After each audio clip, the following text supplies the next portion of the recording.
Now we are going to start exercise 1.2, which is based on fundamental theorem of arithmetic. This fundamental theorem is every composite number can be expressed or factorized as a product of prime, and this factorization is unique apart from the order in which the prime factor occur. ये theorem क्या कहती है कि आप कोई भी एक composite number लीजिए, उसका प्राइम फैक्टर कीजिए, तो अगर उसका प्राइम फैक्टर करते हैं तो वो हमेशा यूनिक होगा। जैसे मान लीजिए हमने एक कंपोजिट नंबर लिया 140। कंपोजिट नंबर उसको बोलते हैं जिसके 2 से ज़्यादा फैक्टर हो, ठीक है। तो हमने 140 लिया है, उसका प्राइम फैक्टराइजेशन किया है, तो ये हमें मिला हुआ है, यानी 2 × 2 × 5 × 7, ठीक है।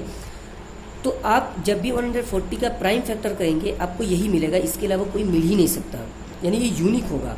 कंपोजिट नंबर का प्राइम फैक्टराइजेशन यूनिक होगा apart from the order in which prime factorisation occur, यानी आपके ऑर्डर चेंज हो सकते हैं लेकिन नंबर आपको यानी प्राइम फैक्टर यही मिलेंगे।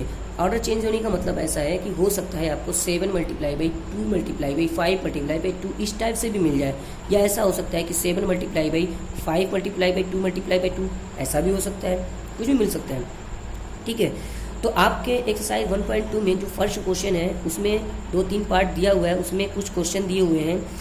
उन सभी क्वेश्चन में आपको सिर्फ और सिर्फ प्राइम फैक्टर ही निकालना है, प्राइम फैक्टराइजेशन ही निकालना है। तो आप ऐसे ही प्राइम फैक्टराइजेशन निकाल के यही आपका आंसर हो जाएगा, ठीक है। उसमें से जो फर्स्ट पार्ट है उसका ये है, ये क्वेश्चन नंबर 140 ये हमने कर दिया है, यही तक आपका आंसर होगा।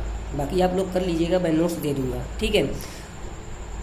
एक और टॉपिक है आपका कि इफ़ एनी 2 पॉजिटिव इंटीजर, आप कोई भी 2 नंबर लीजिए ए बी, ठीक है। मान लीजिए आप कितने 2 नंबर लिया ए बी, अब उन दोनों का जब आप मल्टीप्लिकेशन करेंगे तो इन दोनों नंबर का H C F multiply by इन दोनों नंबर का LCM के मल्टीप्लिकेशन के इक्वल होगा, ठीक है।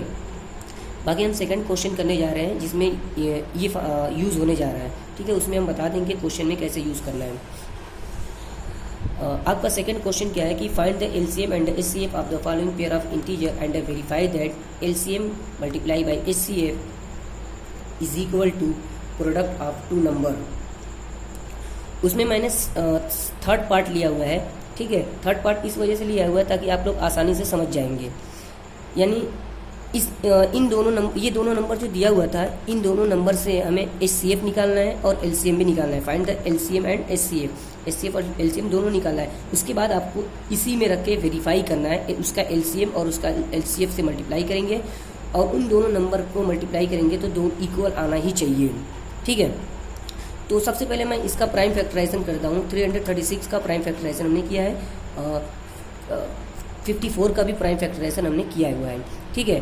तो आपका 336 का प्राइम फैक्टराइजेशन मिला है 2 × 4 × 2 मिला हुआ है, 1 × 3 मिला हुआ है और 1 × 7 मिला हुआ है। 54 का हमने प्राइम फैक्टराइजेशन किया है तो 1 × 2 मिला हुआ है और 3 × आपको 3 मिला हुआ है। अब आपको HCF निकालना है इसके हिसाब से। तो इन दोनों नंबर का जो HCF होगा, HCF कैसे निकलता है? HCF होता है कि हाईएस्ट कॉमन फैक्टर। आपको ये ध्यान देना है प्राइम फैक्टराइजेशन में कि इसमें कॉमन वैल्यू चूज़ करना है। जैसे इसमें 2 आया है, इसमें 2 दिया है, और उसमें 3 आया है, इसमें भी 3 आया है, इसमें 7 है, इसमें 7 नहीं है, तो इसलिए हम 7 नहीं लेंगे। HCF में हम कॉमन वैल्यू को ही लेते हैं, ठीक है। अगर इसमें 7 नहीं है तो हम 7 नहीं लेंगे।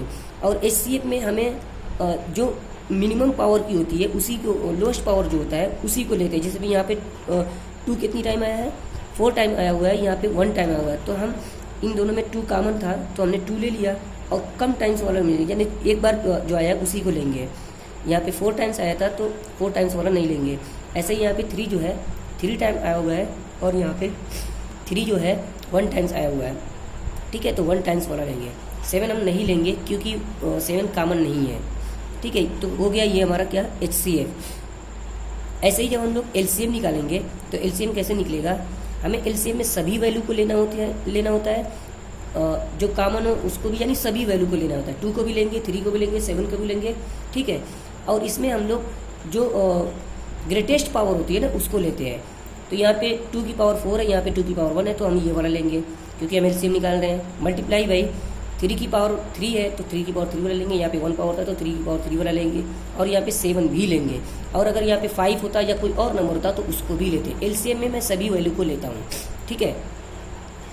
तो उसके बाद हम एलसीएम निकालते हैं, तो इन सबका मल्टीप्लिकेशन करते हैं, तो एलसीएम हमारा कितना आया 3024, ठीक है। अब हमें क्वेश्चन में ये तो हमारा एचसीएफ और एलसीएम आ गया, आंसर आ चुका है, लेकिन क्वेश्चन में ये बोला था कि आप इसको वेरीफाई कीजिए।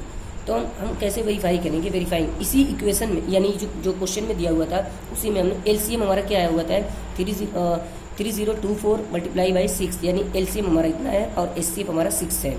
इन दोनों का जब मल्टीप्लिकेशन करता हूँ तो कितना आता है 18,144, और जो दोनों नंबर थे ना उनको जब मैं मल्टीप्लिकेशन करता हूँ तो वो भी सेम आता है। इसका मतलब आपका वेरीफाई हो चुका है, यानी left hand side right hand side के इक्वल आ चुका हुआ है, ठीक है।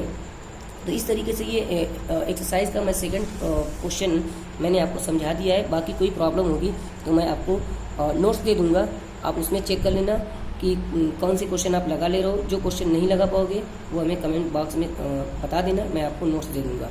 Okay, thank you.